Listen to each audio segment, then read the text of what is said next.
नमस्कार, स्वागत है आपका कैपिटल टीवी उत्तर प्रदेश में। मैं हूं आपके साथ पवन शर्मा। वीआईपी पार्टी के राष्ट्रीय अध्यक्ष और बिहार सरकार में कैबिनेट मंत्री मुकेश सहनी जी हमारे साथ हैं। यूपी में कल इन्होंने लखनऊ में बहुत तगड़ा एक रोड शो निकाला। इनकी तरफ से दावा किया गया कि लगभग 3 से 3,500 गाड़ियाँ थी। तमाम जो राष्ट्रीय मीडिया है उन्होंने कवर किया। बिहार में अपनी धाक जमाने के बाद अब यूपी में अपने पाँव जमाने के लिए मुकेश सहनी जी यहाँ आए। आइए उनसे बातचीत करते हैं। बहुत स्वागत है सर कैपिटल टीवी में। चलिए, बहुत बहुत धन्यवाद आपको। बिहार में आपने एनडीए की सरकार बनवा दी। वहाँ पे तेजस्वी यादव को आपने कहीं का नहीं छोड़ा। अगर तेजस्वी यादव के साथ आप उस टाइम होते तो आज तेजस्वी यादव की सरकार होती। एनडीए के और यूपीए के जो वोट परसेंटेज है लगभग 12,000 वोटों का फ़र्क था उसमें। बिहार में अपनी धाक जमाने के बाद अब यूपी में कैसी तैयारी है आपकी?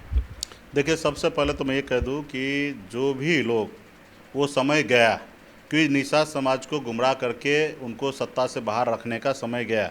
अब नए जनरेशन के नए लोग आए हैं जो निषाद समाज को सीने में खंजर, पीठ में खंजर भोंकेगा, उनको निषाद समाज उनको सबक सिखा देगा। अब वही हुआ जो हमारे जो तेजस्वी जी ने किया, जो निषाद समाज के साथ हमारे साथ भरोसे में लेकर और समय रहते हुए धोखा देने का काम किया, उसको उन्होंने निषाद समाज ने बता दिया और सत्ता से बाहर कर दिया।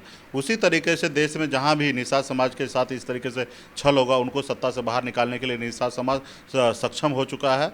और अभी हम लोगों ने एनडीए के साथ हैं उत्तर बिहार प्रदेश में और सरकार में हैं, और वहाँ पे निषाद समाज का हक अधिकार के लिए लड़ाई लड़ते लड़ते हम लोग सरकार में आ गए। वहाँ पे समाज के जो भी समस्या उनको हम लोग देख रहे हैं, कर रहे हैं।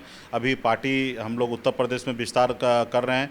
ऐसे तो 2016 से ही लगातार हम उत्तर प्रदेश में संगठन को लेकर, निषाद विकास संघ को लेकर पूरे प्रदेश में घूम घूम कर लोगों को जागरूक करके काम हमने किया। लेकिन हाल फिलहाल में हमने पार्टी बना के और बिहार में हमने सरकार में आया, और अभी पार्टी के सभी पदाधिकारी का इच्छा है, माननीय विधायक सबका इच्छा है कि हम उत्तर प्रदेश में पार्टी को लॉन्च करें और यहाँ पे हम अपनी सरकार बनाएं। तो आज हम पूरे प्रदेश में घूम घूम कर संगठन को, पार्टी को मजबूत करेंगे, और यहाँ पे हम अपने दम पर चुनाव लड़ेंगे। और आने वाले समय में 160 सीट से अधिक सीट हमने चिन्हित कर लिया है। ऐसी सीट पर चुनाव लड़ेंगे, ज़्यादा से ज़्यादा विधायक जिता के लाएंगे, और हमारे सहयोग से उत्तर प्रदेश में हम सरकार बनाएंगे। लगातार आपकी तरफ से दावा किया जा रहा है कि 403 सीटों पर तैयारी है। निषाद पार्टी है, तमाम यूपी के जो राजनीतिक विश्लेषक हैं, जो जातिगत गणित है, वो बताते हैं कि 160 से 170 सीटों तक जो निषाद पार्टी है उसके अच्छे खासे वोट हैं। तो क्या 160-70 सीटों को चिन्हित किया या 403 सीटों पर चुनाव लड़ने की तैयारी है आपकी तरफ से? पूरे प्रदेश में हम तैयारी कर रहे हैं, 403 सीट पर तैयारी करेंगे। लेकिन हम लोग निश्चित तौर पे पहली बार हम पार्टी लॉन्च किए तो इतना शॉर्ट टाइम में हम पूरे प्रदेश में चुनाव नहीं लड़ पाएंगे। लेकिन हाँ, 150 से अधिक सीट पर चुनाव लड़ेंगे। कितना सीट होगा वो आने वाले समय में 3-4 महीने में हम आप लोगों के बीच में जानकारी देंगे। लेकिन 160 सीट से अधिक ही सीट पर हम लोग चुनाव लड़ेंगे, और उसके लिए हम लोग तैयारी कर रहे हैं। अभी 25 जुलाई को भी फूलन देवी जी का शहादत दिवस पूरे प्रदेश में हम मना रहे हैं। मंडल में हम लोग कार्यालय का भी उद्घाटन करेंगे। तो इस तरीके से रूपरेखा बना है। पूरे प्रदेश में हम लोग संगठन को, पार्टी को और मजबूत करेंगे, और गांव लेवल पे घूम घूम कर लोगों को जोड़ेंगे पार्टी से। एक सवाल सर मेरा, रैली के बाद कितनी राजनीतिक पार्टियों का आपके पास फ़ोन आया? फ़ोन आना, मिलना जुलना वो बात अलग रहता है, लेकिन हमारा तो अभी सीधा एक ही एजेंडा है कि आरक्षण नहीं तो गठबंधन नहीं। इस उद्देश्य के साथ हम उत्तर प्रदेश में पार्टी को लॉन्च किए। यहाँ पे मजबूती से इसी को लेकर हम लोग काम करेंगे। आप कह रहे हैं कि आरक्षण नहीं तो गठबंधन नहीं। बिहार के अंदर एनडीए की सरकार है, वहाँ पे आप कैबिनेट मंत्री हैं। जेडीयू भी यहाँ पे 200 सीटों पे चुनाव लड़ने की घोषणा कर चुकी है। तो क्या जेडीयू के साथ जाएंगे या बीजेपी के साथ जाएंगे? अभी फ़िलहाल इस पे हम कोई सोचे नहीं हैं। इस पे हम लोग आने वाले 3-4 महीने के बाद रणनीति बनाएंगे। निश्चित तौर पे आने वाले समय में जो सामान्य विचारधारा वाले लोग होंगे, ऐसे लोगों के साथ समय आएगा तो गठबंधन भी हो सकता है। लेकिन फ़िलहाल तो अभी ऐसे कोई रणनीति नहीं। जो हमारी सुनेगा हम उनकी सुनेंगे, तो इस पे आने वाले समय में सोचा जाएगा। लेकिन अभी फ़िलहाल तो गठबंधन का अभी हमने कोई रूपरेखा नहीं बनाया है। लगातार आप आरक्षण की बात कर रहे हैं। कुछ विवाद भी आता अभी कुछ दिन पहले एमएलसी को चुनाव को लेकर आप नाराज भी बताए जा रहे थे। आप अमित शाह जी ने आपसे बात की थी, तो आरक्षण के मुद्दे पर अमित शाह जी से कोई बात हुई है आपकी, या बीजेपी के अध्यक्ष जेपी नड्डा से बात हुई है? नहीं, लगातार हमारे गृह मंत्री जी से इस पर बात होते रहता है कि निषाद समाज को आरक्षण के लिए, और जब भी जवाब मिलता है वो संतोषजनक जवाब रहता है, लेकिन काम नहीं होता है। तो मैं केंद्र सरकार से नाराज़ हूँ कि केंद्र सरकार जल्द से जल्द उस पर काम करे। सिर्फ समय देने से नहीं होगा, उस पर काम करने के लिए ज़रूरी है। आज पूरे देश में ज़रूरी है निषाद समाज को उचित उनका भागीदारी मिले, जो उनका अधिकार है वो मिले। इसके लिए हम लगातार जब भी मुलाकात होता तो आरक्षण की बात तो होता ही, लेकिन आगे भी जब भी ऐसा होगा तो हम इस पर हमेशा अड़े रहेंगे। यूपी की पार्टी संजय निषाद, एक निषाद पार्टी है उनकी, निषादों की राजनीति पर उनका बड़ा दावा है कि निषादों के हम एकमात्र नेता हैं यूपी के अंदर। उन्होंने सीधी बीजेपी से मांग की है, 2 बार अमित शाह से मिल भी चुके हैं वो, कि हमें मुख्यमंत्री डिप्टी सीएम का पद चाहिए यूपी के अंदर। तो क्या आप भी ऐसी कोई मांग करने वाले हैं? नहीं नहीं, बिल्कुल ही नहीं। अगर आप बड़े नेता हैं तो मांग क्यों कर रहे हैं? आप छीन लीजिए उनसे, मांग क्यों करना? संजय निषाद जी हमारे भाई हैं, समाज के बेटा हैं, और वो क्या सोचते हैं, कैसे सोचते हैं, वो तो पार्टी थोड़े चला रहे हैं। पार्टी अगर चलाते तो 2018 में अपने सिंबल से चुनाव लड़ते हैं, पार्टी चलाते तो 2019 में अपने सिंबल से चुनाव लड़ते हैं।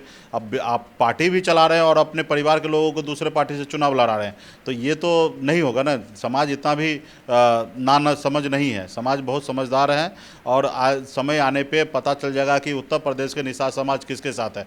उत्तर प्रदेश का निषाद भाई किसी के साथ नहीं है, सिर्फ एक विचारधारा के साथ है, जो निषाद समाज को अधिकार दिलाएगा, निषाद समाज के लिए आंदोलन लड़ाई लड़ेगा, उनके साथ निषाद समाज को रहना चाहिए, ना ही कि अपने परिवार को आगे बढ़ाने वाले के साथ रहना चाहिए। तो इसलिए जिनको अगर विधायक बनना है, मंत्री बनना, तो वो हमारे पास आए, हम उनको बनाएंगे। आप दूसरे जगह जाके आप कैसे आप समाज को लाभ दे सकते हैं? तो खैर वो हमारे अपने लोग हैं, और फिलहाल तो हमारी लड़ाई हमारे दिल्ली सरकार से है कि वो निषाद को आरक्षण दे। हमारी तो भाई है, आज हमारे से दूर है, कल हमारे साथ भी आ सकते हैं। तो आप सीधा ऑफर दे रहे हैं गठबंधन करने का संजय निषाद को? गठबंधन तो वो करते ही नहीं कभी किसी से। उनको हम वो हमारे भाई है, अगर निषाद समाज के लिए आरक्षण की लड़ाई लड़ना चाहते हैं तो हमारे साथ आ जाए। वो गठबंधन तो करते ही नहीं है। वो किसी पार्टी से गठबंधन करेंगे तब भी उस पर सोचा जाएगा, फिलहाल तो वो गठबंधन करते ही नहीं है। 2017 में यूपी में प्रचंड बहुमत की बीजेपी की सरकार बनी, योगी आदित्यनाथ उसके मुखिया हैं। पिछले 5 साल के अंदर उनके कामों को किस प्रकार देखते हैं? काम तो वो अपने अनुकूल काम कर रहे हैं, लेकिन काम में हमें जो नीचे स्तर से जहाँ समझ में आ रहा है, जानकारी प्राप्त हो रहा है, उसमें खास करके गरीब लोगों के लिए जो योगी जी को करना चाहिए उस पर कहीं ना कहीं बहुत ही बेहतर फोकस नहीं है। लेकिन मैं आपके चैनल के माध्यम से मैं योगी जी को कहूँगा कि आप गरीब के लिए आपने आवाज़ उठा रहे हैं, माननीय प्रधानमंत्री जी गरीब के लिए बात करते हैं, तो ऐसे जगह पे उनके लिए काम किया जाए। अभी फ़िलहाल तो हम ज़्यादा कोई टीका टिप्पणी करना नहीं चाहते, प्रदेश के बारे में सारे चीज़ें समझेंगे, उसके बाद फिर आप लोगों के बीच में बात को रखेंगे। यूपी से आपको आखिरी सवाल है मेरा, बिहार ले चलते हैं। बिहार में चिराग पासवान और जो रामविलास पासवान जी के बेटे हैं दिवंगत, उनके चाचा भतीजे में वहाँ पर झगड़ा चल रहा है। तो बिहार की राजनीति में ऐसे कुछ बदलाव होगा कि नहीं होगा? देखिए भाई, जो सोने के चम्मच लेके पैदा हुआ उनके बारे में क्या बात कर रहे हैं? बात ऐसा कीजिए जो ज़मीन पे उतर के संघर्ष करे, तो मज़ा आता है बात करने में। अभी सब बड़े लोग हैं, बड़े लोगों के बीच में हमको कहाँ बीच में घुसा रहे? हम लोग तो संघर्ष करके यहाँ तक आए, विरासत में तो राजनीति मिला नहीं है। तो भाई बड़े लोगों की बात हम ना करें तो ज़्यादा अच्छा रहेगा।